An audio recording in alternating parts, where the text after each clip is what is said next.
Hello, everyone, and welcome back to another episode of Multifamily with the amazing Veena Jetti. Yes, thank you for coming today. Thank you. And it's such a pleasure to have you and to actually learn more about multifamily and how to protect our assets when we start investing here. So I know that market volatility can truly have a huge effect on real estate in general. So what was the effect that you have seen within multifamily? You know, it's funny that you say that because I actually think of real estate as being not very volatile, especially multifamily being less volatile.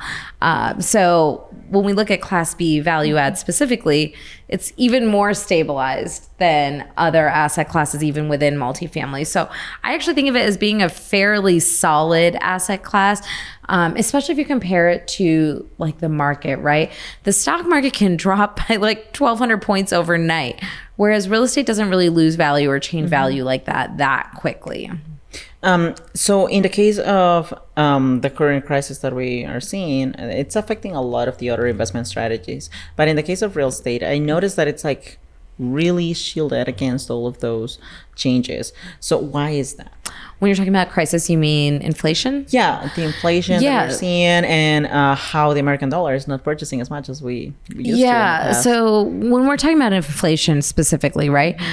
Multifamily or income producing real estate is a great hedge against inflation, because if that asset is producing X amount of income and it continues to produce that much, then your dollar, even though it might be devalued over the next 1, 2, 5, whatever, 10 years, you're still producing the same amount of income based off of that dollar of investment.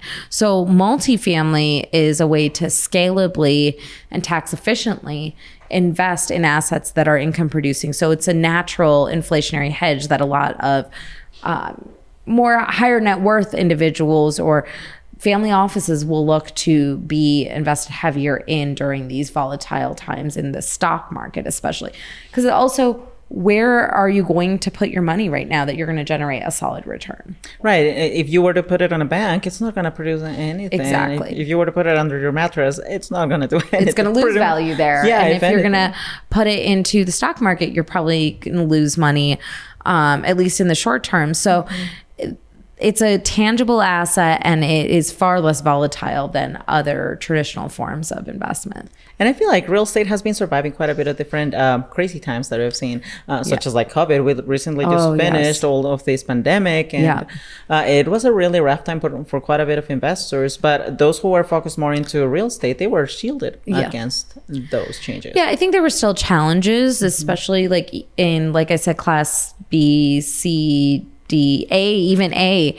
There were a lot of challenges that we faced in the multifamily market, but it was a very short amount of time. So most of us were able to recover pretty quickly, or not necessarily recover, but withstand. And ironically, as COVID occurred, pricing got even higher. Real estate went up significantly. And I feel like there are multiple ways that you can kind of protect those assets during times like that. So what are some of the strategies that your team implemented for the assets that you were managing? Yeah, so there's a couple of different things. One is leverage your assets properly. So today we're leveraging our assets less than we've ever leveraged before, mainly because that's providing stability on the asset for us. 2, we are making sure that we're not underwriting with aggressive assumptions. That you should do at any point in the market cycle, not just when things are a little bit more volatile or risky. 3rd, we are underwriting with interest rates increasing. We've always trended them up. This is especially a time where you want to make sure you're trending them correctly. And then we also buy a cap on our interest rate if there's a floating rate. So for example, if we have a rate that is 250 basis points over the SOFR or the LIBOR or whatever, it doesn't matter.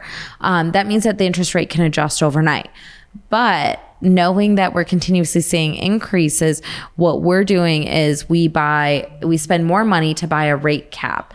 So that means that we have a maximum, even if interest rates went to 15%, it doesn't matter. We will never, ever, ever pay more than X percent, whatever that number is.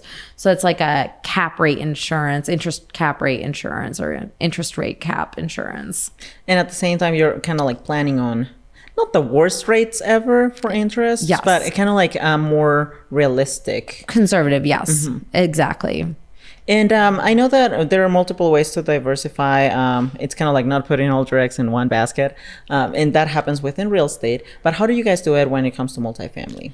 Yeah, so by virtue of being in multifamily, you're already fairly diverse, right? Because you aren't invested into any one property, right? It's not just one unit. You're invested into 200 units across one asset. So it already is diverse, number one. Number two, it's a part of a well-allocated portfolio, right? And caveat is I'm not a financial advisor, but from like a general finance strategy perspective, most people, if not everybody, should have a diverse set of investments. So not just multifamily. It could be real estate as part of your portfolio. Maybe you have retirement accounts, maybe IRA accounts, businesses, whatever. But you want to make sure that you're choosing a correct allocation that is not overly aggressive for you and not passive that you're not making enough of a return, if that makes sense. Right. It's kind of like be cautious of not just investing in that one little egg. Make sure that you have multiple eggs within your basket. Exactly. And I know that there are some mistakes that people sometimes make when they are investing, especially when we're rookies. So what are some of the mistakes that you would say that we should avoid so we don't lose money when we get into the multifamily game? Yes. Some of the biggest mistakes I see, first and foremost, multifamily is such a stabilized, solid asset class that it's really unlikely that an investor, a passive investor, would lose money investing into multifamily. It's the risk of losing principal is very, very, very low. It's the risk of not getting the return projections that you were looking for that's a higher risk.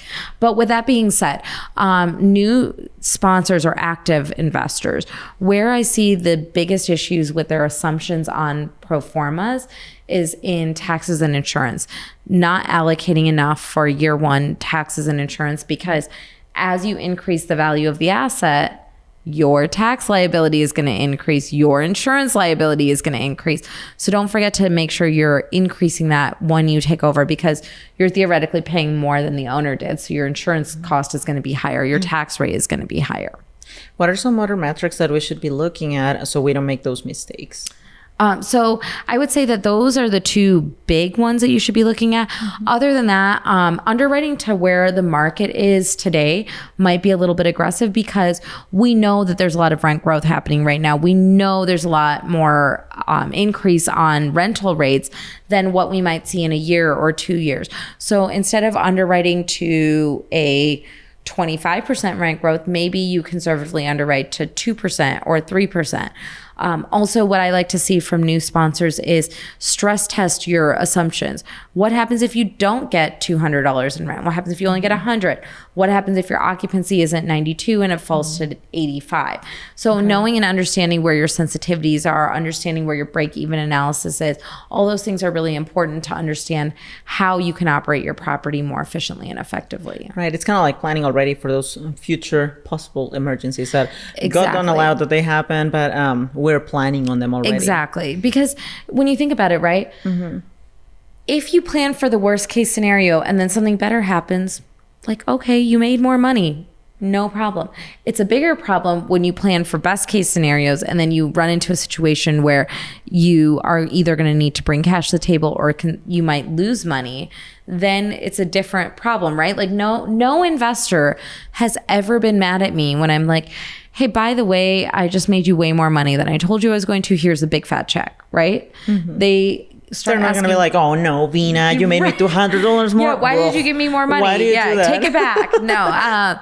So, that's the thing is like you want to always under promise and over deliver for investors. So you want to make conservative, defensible investment decisions or investment assumptions. That's right. And at the same time, it allows you to stay honest with them, because they're going to see that. And if they see that you're overperforming, they're going to love that. Exactly. For sure. You get more networking opportunities as well. Exactly. And you get repeat investors. Like I want my investors to be invested with me. About 80% of our investors are in more than one project with us. And that's because they enjoy, the returns and the experience. And that's what's the most important to me. And do you have any last tips for someone that is looking to stay profitable when they start investing into multifamily? Yeah, right now, especially in the market we're in, maintain plenty of cash reserves. Know and understand how interest rates rising is going to affect your deal.